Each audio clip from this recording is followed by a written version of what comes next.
Bakit Agri-Party List? Dahil Agri-Party List ang nakikipaglaban para sa pag-unlad ng agrikultura para makamit ang murang pagkain. Bakit Agri-Party List?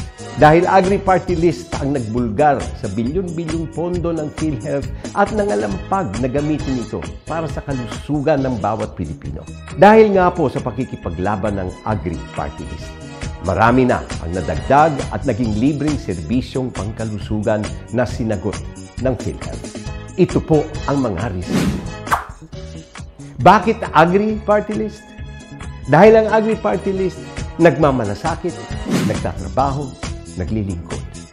Sa Agri-Party List, panalo ang sambayanang Pilipino. Muli po nating iboto sa Kongreso. Agri-Party List, number 88 sa balota. Umagri tayong muli sa Agri! Iboto Agri-Party List, number 88 sa balota.